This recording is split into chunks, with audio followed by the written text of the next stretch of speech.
En la serie El Pecado que estamos estudiando, hoy voy a tocar un tema que puse por título El peligro de deslizarse.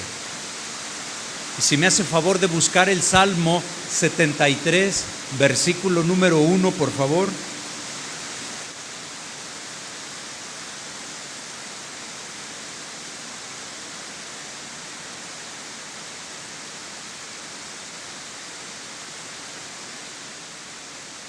Salmo 73, verso 1. ¿Ya lo tiene?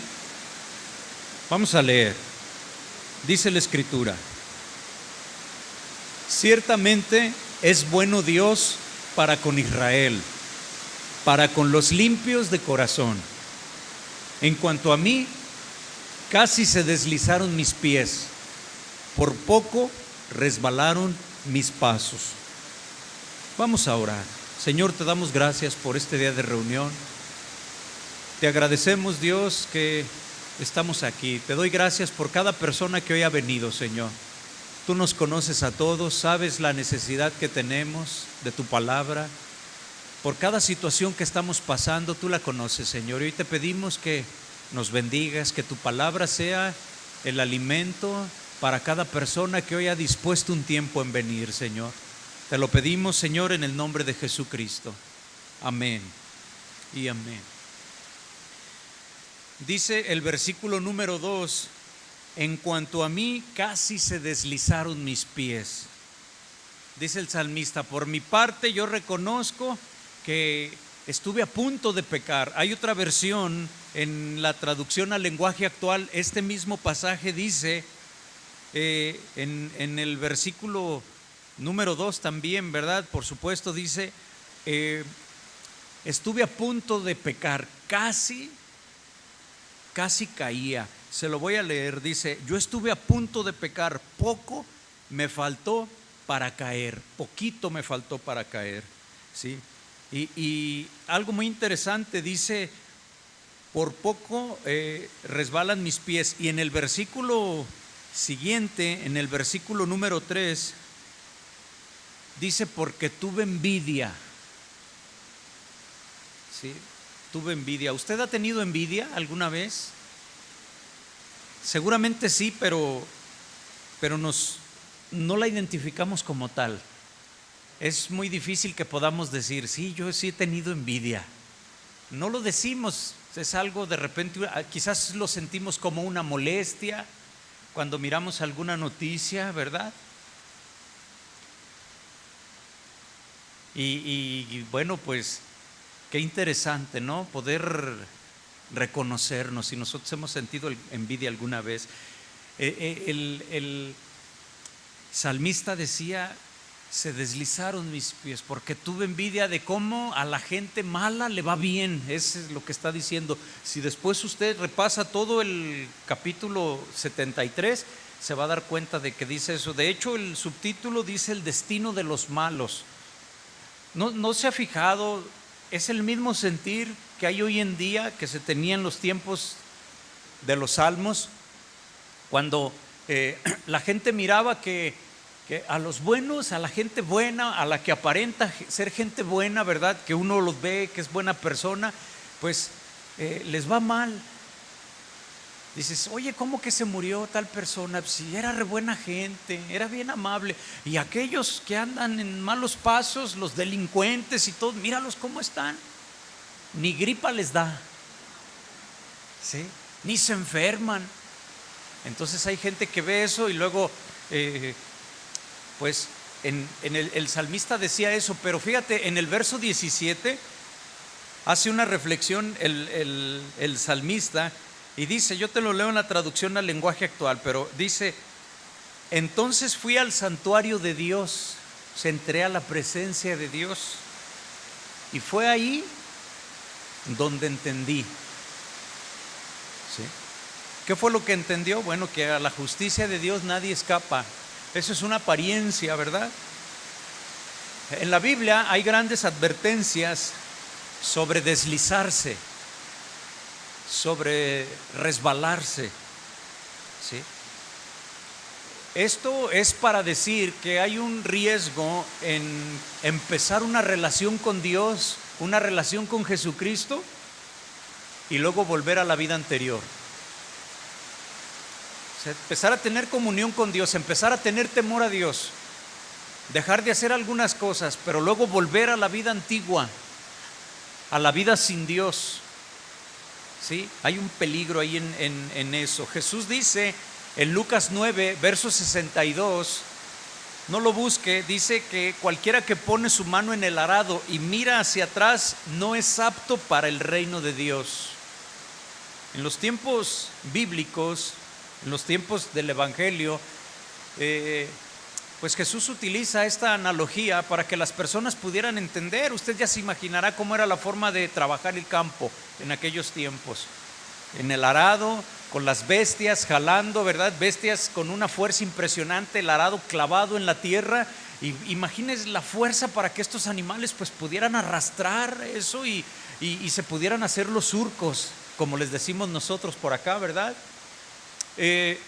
Y una característica era que la persona que trabajaba tenía que ir mirando hacia adelante por ir dirigiendo a estos animales. ¿Sí? No era común, como nosotros los que no nos dedicamos al campo, decir, bueno, pues volteo hacia atrás a ver si me van quedando derechitos los surcos, ¿verdad? Quizás pudiéramos pensar, pero no era así la lógica de ellos. Esto está el Señor aludiendo con esto a la añoranza por el pecado. Cualquiera que pone las manos en el arado, es decir, cualquiera que está dispuesto a trabajar, en este caso en el reino de Dios, pero mira hacia atrás, es decir, extraña los deleites mundanos, dice, no es apto para el reino de Dios. Eso es lo que está diciendo. Porque el libro de Santiago, si usted se acuerda, dice que de una misma fuente no puede salir agua dulce y amarga. ¿Sí? No puede salir de un ojo de agua fría, como por aquí en la región hay lugares así en donde el agua es muy fría, ¿verdad? Pero también hay ojos de agua que sale muy caliente. ¿Sí? Bueno, no puede salir agua dulce y amarga, no puede salir agua dulce y salada de una misma fuente, aludiendo también a que las personas, los hijos de Dios, deben de definirse en su devoción a Dios. ¿Sí? Pedro, el apóstol, decía que las personas que han escapado del mundo, cuando entregaron sus vidas al Señor Jesús, pero luego retroceden, ¿sí? Al ser superados por los pecados anteriores,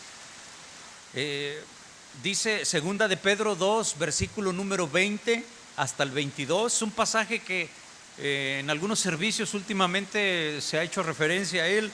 Dice, son como el perro que vuelve a su vómito y los cerdos que vuelven a ensuciarse después de haber sido lavados.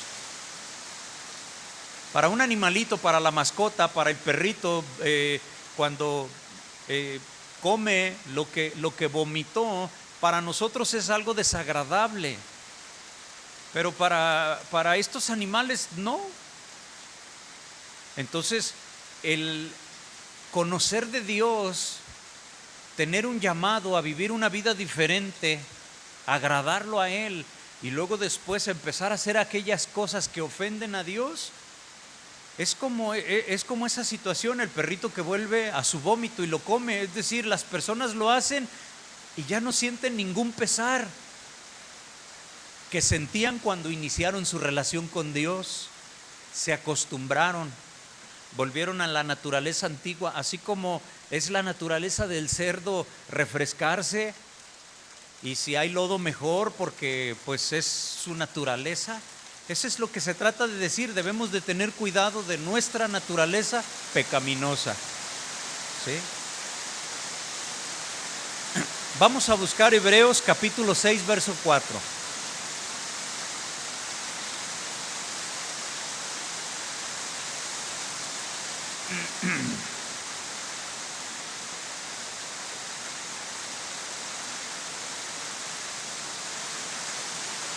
Mire, dice: porque es imposible que los que una vez fueron iluminados y gustaron del don celestial. ¿Cuál es el don? ¿Se acuerda que don es un regalo? El don celestial, el don de lo alto, es la salvación. Dice, y fueron hechos partícipes del Espíritu Santo, empezaron a tener comunión con el Espíritu Santo. Y asimismo gustaron de la buena palabra de Dios y de los poderes del siglo venidero, y recayeron, sean otra vez renovados para arrepentimiento, crucificando de nuevo para sí mismos al Hijo de Dios y exponiéndole al vituperio. Jesús fue crucificado una sola vez y para siempre, pero una actitud displicente, una actitud libertina en cuanto a la vida cristiana, es como si quisiéramos crucificar a Jesús cada día para que nos limpien nuestros pecados. Si bien sabemos que cuando una persona cae, Dios le perdona, pero aquí están hablando de personas que se han olvidado de Dios. Ya no es el cristiano que sigue en su comunión con Dios, pero en la lucha de la vida diaria del cristianismo caes, pero te sientes mal. No, aquí está hablando de las personas que ya no se sienten mal. Ya no hay arrepentimiento, dice el versículo número 6. Ya no es posible que se arrepientan estas personas. Es una condición muy difícil para llegar hasta ese punto. ¿Sí? Deslizarse es algo muy serio, resbalarse es algo muy serio, vamos a decirlo. Si nosotros queremos evitar el resbalarnos, ¿sí?, pues debemos de tener claro que es muy peligroso. Eso nos hace poner más cuidado donde pisamos. Cuando salimos como ahorita y al atravesar para subirnos al auto, pues tenemos que ir con cuidado, ¿sí? Algunas personas cuando van a cruzar una creciente, una corriente de agua muy alta, yo me he fijado que pasan, no se quieren mojar la punta del zapato y cruzan con los talones. ¿Se ha fijado? Van con los talones así y pues se pueden caer. Mejor mojarse, ¿sí? Es una de las cosas que más nos cuesta a los cristianos, darnos cuenta del peligro en el que estamos. Nos cuesta. A veces hay un autoengaño en que creemos que lo que estamos haciendo no es pecado o no es tan malo, ¿sí? No es tan grave, no es tan serio.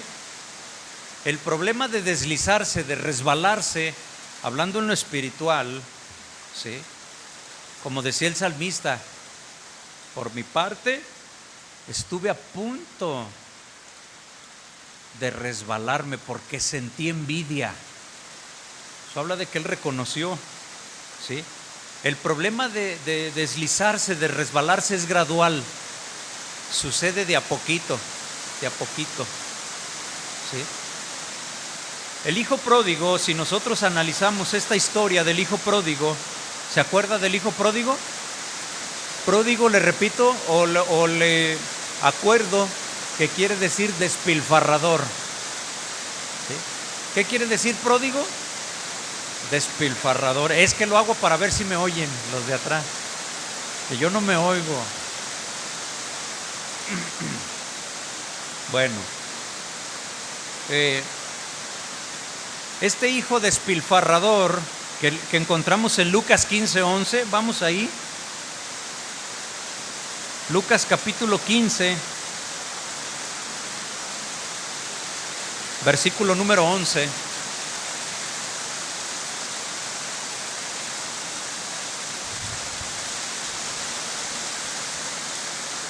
¿Listo?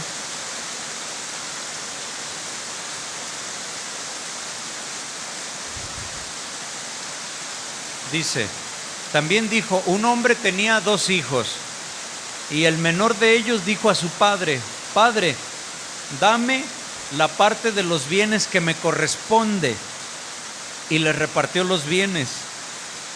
No muchos días después, juntándolo todo, el hijo menor se fue lejos a una provincia apartada y allí desperdició sus bienes viviendo perdidamente. Bueno, estamos hablando de que deslizarse sucede de a poquito en poquito.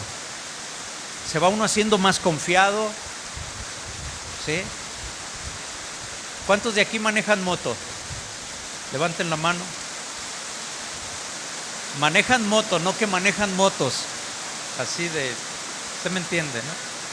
Bueno, cuando usted que maneja moto, el primer día que se subió, ¿se acuerda? Iba despacito, pero poco a poquito le fue agarrando. No, y ahora los sustazos que nos sacan, ¿ah? Hasta la reparan la moto. Ya están bien confiados. Bueno, así sucede en nuestra vida cristiana. Las personas son seducidos por el enemigo y poco a poquito hacen algo, pero si no se determinan a obedecer a Dios, se van haciendo más osados, ¿sí? Hasta el punto que por su descuido espiritual, caen en el pecado. Se fue dando poco a poco. El joven despilfarrador, el hijo pródigo, cuando él hizo lo que leímos, que le pidió a su papá su parte de la herencia, dice que no muchos días lo juntó todo. Podemos pensar que en lo que vendió el ganado que le tocaba, en lo que vendió algunas propiedades, las vendió, las remató, no muchos días juntó lo que le habían dado y se fue. En ese momento él no pensaba que estaba yendo a su ruina cuando él se fue. Él se sentía con dinero, se sentía poderoso y con juventud se sentía el dueño del mundo. No pensaba que iba a su ruina, a su destrucción. No pensaba que iba al lodo. Sin embargo, lo iba. Nosotros conocemos el final de la historia. Él en ese momento no lo sabía. Él pensaba que era el más afortunado que podía haber, ¿sí? Y sin embargo llegó a una condición de trabajar con cerdos. Para nosotros, si nosotros no entendemos las costumbres judías, bueno, no se nos hace tan malo trabajar con cerdos, ¿verdad? Decimos, no, pues es un buen trabajo, ¿no? Pero los judíos no comían carne de cerdo. Para ellos era pecado comer carne de cerdo. No los tenían en sus corrales. ¿Para qué? No los comían. Si las ovejas que ellos apacentaban, que las comerciaban, que las consumían, los que trabajaban en ellas, cuando volvían a sus casas tenían que purificarse, hacer un rito de purificación, porque habían estado con animales y eran ovejas, para poder convivir con los demás. Si no lo hacía, se les consideraba inmundos. Mientras ellos no se lavaban, se bañaban, hacían un ritual de purificación, porque Dios les había dicho que así lo hicieran. Ni siquiera por la mente pasaba de un judío tener en su corral cerdos. Para nada. Los cerdos eran de otras culturas, de otros pueblos. Este joven, cuando los judíos escuchaban esta historia de Jesús, el solo hecho de que un judío trabajara para un gentil, eso ya era malo. Y que el gentil pusiera al judío a cuidar cerdos era peor, ¿sí? En todo sentido, natural y espiritualmente para ellos. Jesús con esta historia está haciendo patente la desgracia de ese joven que se sentía con dinero, ¿sí? Deslizarse es un proceso lento. Es posible salirse de los caminos del Señor sin que uno se dé cuenta. Sí es posible. Si nosotros mantenemos una actitud negligente en cuanto a las cosas del Señor, no reconocemos nuestros errores, somos necios, nos vamos a ir acostumbrando cada vez más, al punto que nuestros oídos espirituales se van a volver sordos cada vez más. Nos volveremos incapaces de escuchar a Dios cuando nos habla, cuando nos advierte que vamos por un camino equivocado. ¿Sí? A veces el Señor permite que sucedan situaciones difíciles en nuestras vidas para captar la atención, ¿sí? Para captar nuestra atención. Dejarse llevar por la corriente del mundo, por la influencia del mundo, nada más trae decepción a los hijos de Dios. Todos los cristianos, bueno, todas las personas, esto que voy a decir no es exclusivo para el cristianismo, todas las personas necesitamos un timón, una dirección, algo con lo cual le demos dirección a nuestras vidas, ¿sí? Quien nos creó es el que sabe mejor a dónde nosotros tenemos que ir.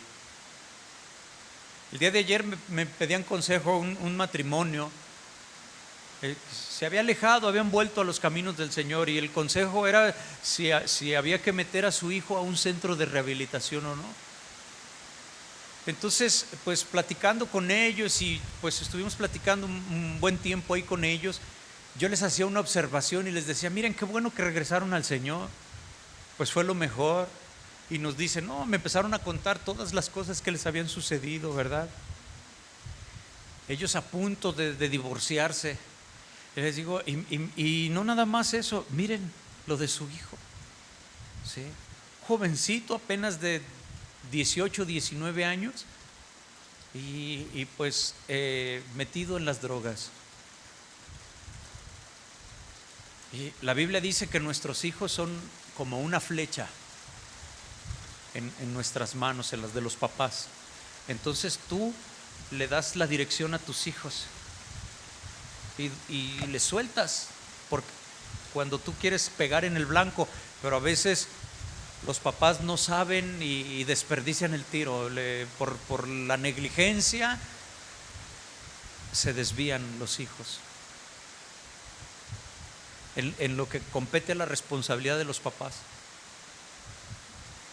Y después, ¿verdad?, vienen consecuencias tan fuertes como, pues, ¿cómo hacer para que un joven que está muy metido en drogas, las drogas baratas, bueno, me decían ellos, sí, pero que son las que más rápido acaban a la persona? Y ahí están las consecuencias. Ellos ya restaurándose, pues ellos arrepintiéndose, pidiéndose perdón, empezando a buscar del Señor, pero ahora el hijo, qué difícil, ¿sí?, hacer algo por él. Me decía a su familia, es que nos preocupa porque le queremos decir algo y agarra los cuchillos de la cocina y se nos echa encima. Tenemos que salirnos de la casa y hablarle a la policía. Fíjese nada más qué situaciones, ¿verdad? Que las personas, como el hijo pródigo, no saben, toman una decisión, pues por alguna circunstancia se alejan de Dios y con lo que ello implica, se alejan de la comunión con el Señor, del venir a la iglesia, se van enfriando, como el hijo pródigo. Hay en algún momento en el que sienten que pueden vivir así, de esa forma, pero no se dan cuenta de que van a la destrucción, a veces la de los hijos. Es un costo muy alto. Primera de Corintios 10:12, vamos a tratar de aventajar hasta que se puede oír mejor. Dice Primera de Corintios 10:12, dice: así que el que piense estar firme, mire que no caiga. No os ha sobrevenido ninguna tentación que no sea humana. Puede usted subrayar ahí esta parte, es muy interesante. Dice: pero fiel es Dios, que no os dejará ser tentados más de lo que podéis resistir, sino que dará también juntamente con la tentación la salida, para que podáis soportar. Aquí hay algo que me resalta en este pasaje: pero fiel es Dios. ¿Dios cómo es? Fiel. ¿Sí? El que piense estar firme, mire que no caiga. Las tentaciones que han venido a tu vida no son tentaciones sobrehumanas, ¿sí? Fiel es Dios, que no va a permitir que tú seas tentado más de lo que tú puedas resistir. Fiel y justo es Dios. Él no es el tentador, y sin embargo cuando el enemigo de Dios, Satanás, pone la tentación, el Señor le pone a un ladito la puerta de salida, la puerta de emergencia, ¿sí? Para que podáis soportar. Estamos hablando de que es peligroso caer, ¿sí? Si yo busqué la definición de caer en el diccionario de la Real Academia de la Lengua Española, encontré esta definición, me gustó, por eso la plasmé aquí. Fíjese, dice sobre el significado de caer, dice: venir un cuerpo de arriba abajo por la acción de su propio peso. Entonces, qué interesante, ¿sí? Porque pues yo vi que había una asociación muy impresionante con la palabra de Dios, con Santiago 1:13. La realidad es que las caídas de los cristianos, los resbalones de los cristianos, en casi toda ocasión la describe muy bien esta definición. La razón por la que caemos es siempre la misma: por nuestro propio peso. Mira lo que dice Santiago 1:13, se lo voy a leer. Aquí habla de la acción de su propio peso, pero vamos a tratar de entender esta frase. Santiago 1:13 y 14 dice: cuando alguno es tentado, no diga que es tentado de parte de Dios. Entonces, cuando usted no diga que es Dios, ¿sí? Porque Dios no puede ser tentado por el mal, ni Él tienta a nadie, sino que cada uno es tentado cuando de su propia concupiscencia es atraído y seducido. O sea, caemos debido a la acción de nuestro propio peso. Cada uno es tentado de sus propias pasiones. El que es ambicioso es tentado por el lado del dinero o del poder, ¿sí? El que tiene esas pasiones sexuales, ¿de dónde es atraído y seducido? Pues a través también de eso mismo, ¿verdad?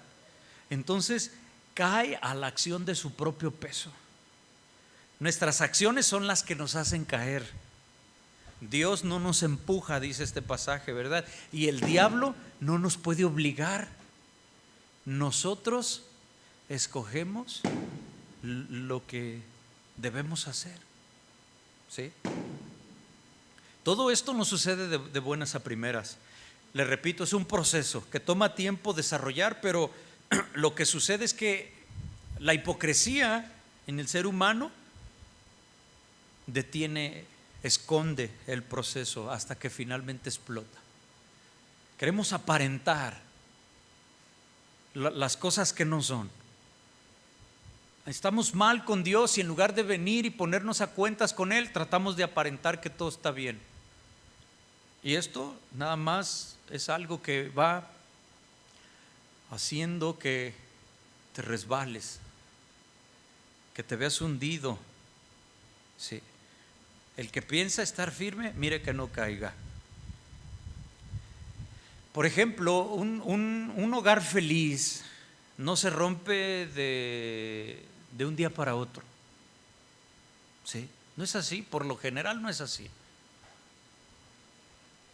Siempre hay algo que va deteriorando el matrimonio hasta que llega al punto de quiebre. Pero no es nada más así, de la noche a la mañana, ¿sí? En una ocasión un hermano, ¿verdad?, me habla y pues me cuenta una desgracia que él estaba viviendo. Se dio cuenta de que su mujer lo engañaba. Entonces la mujer, pues al saberse sorprendida, se va de la casa y le deja una nota ahí: no me busques, me voy. Con no sé, más palabras más menos le ponía, ¿verdad? Entonces lo dejó al hombre, lo dejó como con 3 o 4 niños y unos pequeñitos, y él me decía: es que no teníamos problemas, todo estaba bien. Y para él fue una sorpresa. Después, ¿verdad?, él pues imagínese lo que pasaba, ¿no? Él pues verse con sus hijos, sin querer contarle a su familia, decirle es que pues ni modo de ir con mi mamá, decirle pues cuídame a los niños porque yo me tengo que ir a trabajar. Dice, "Ay, pues, y mi familia no conocen del Señor, yo soy el único cristiano y somos los cristianos, somos los que les tenemos que dar testimonio a los demás. Y mira lo que ha pasado, pastor. Qué situaciones tan difíciles".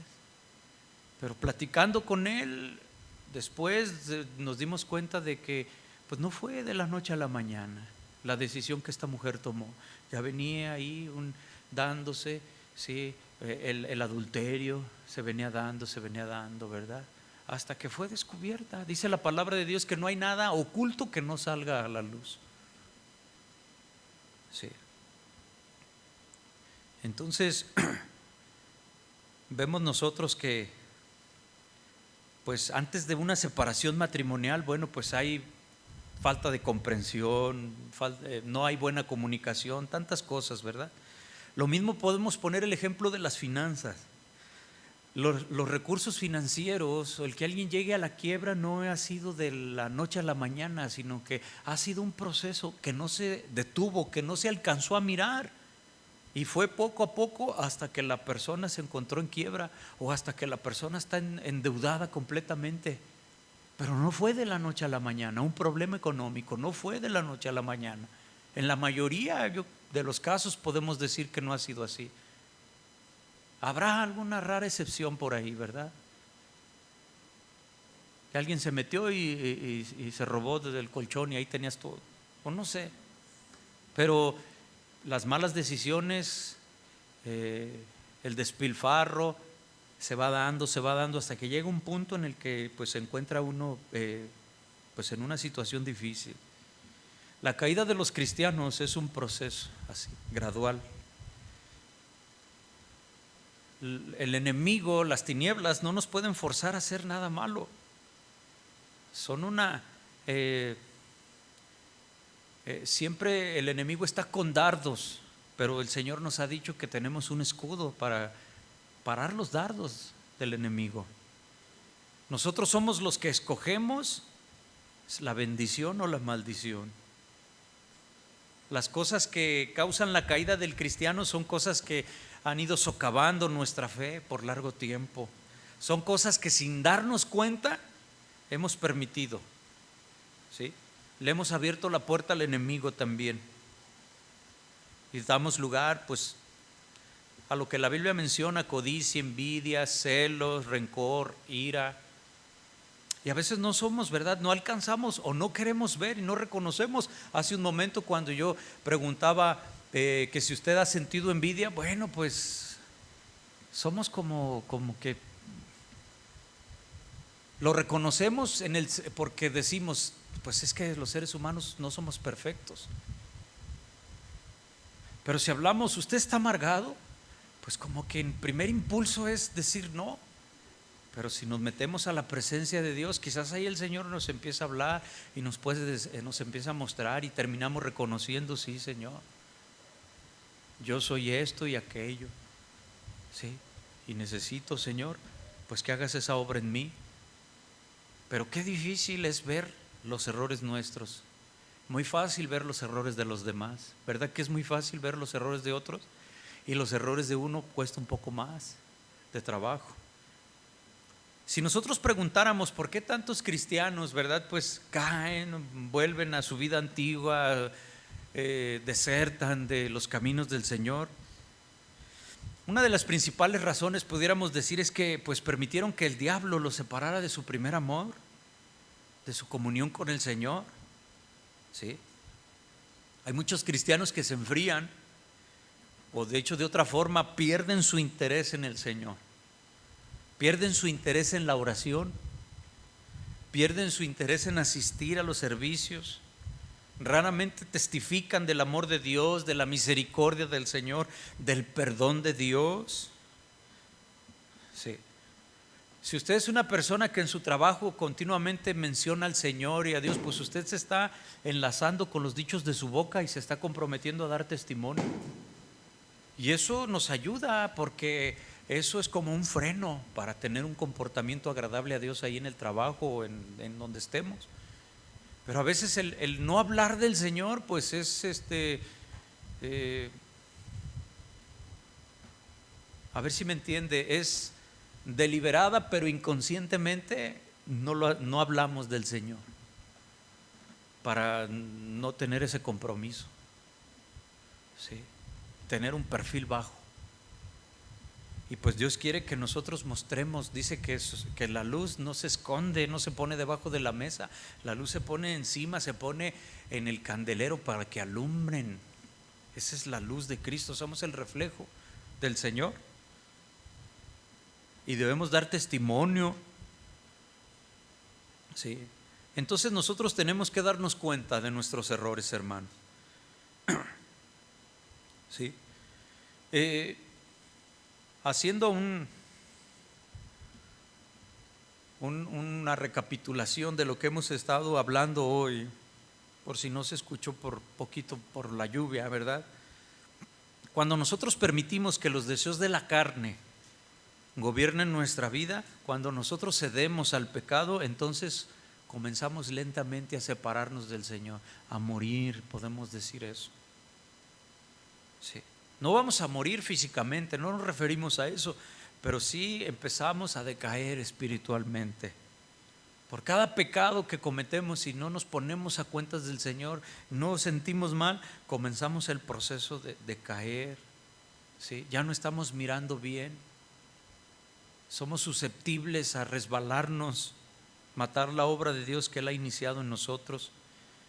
Con cada pecado que vamos cometiendo y no nos ponemos a cuentas con el Señor, nuestro espíritu se va alejando más y más de la voluntad de Dios, hasta que eventualmente caímos heridos de manera mortal, hablando espiritualmente. Y vienen consecuencias que a veces no es nada más para ti, son consecuencias para los más pequeños, para nuestros hijos. Siempre hay gente afectada, terceros afectados. Así como cuando tú tienes fervor con el Señor y estás bien en tu comunión con el Señor, también hay terceros beneficiados. Todos los que te rodean son beneficiados de que tú seas diferente, pienses diferente, seas espiritual, hables la palabra de Dios. De lo contrario, ¿sí? Pues cuando no estamos bien, también lastimamos o también somos influencia a terceros alrededor de nosotros. ¿Qué es lo que nosotros tenemos que hacer para evitar caer? Dice el pasaje que ya leímos: no nos ha sobrevenido ninguna tentación que no sea humana, pero fiel es Dios, que no os dejará ser tentados más de lo que podéis resistir, sino que dará también juntamente con la tentación la salida para que podáis soportar. ¿Sí? Vemos aquí en este pasaje que Dios no nos desampara. Tienes que ubicar, siempre va a haber una puerta que el Señor pone. ¿Qué problema tú estás pasando? ¿Sí? Esto aplica a las tribulaciones, a los problemas, a las tentaciones. ¿Sí? ¿Qué situación estás viviendo? Siempre Dios tiene una solución para ti.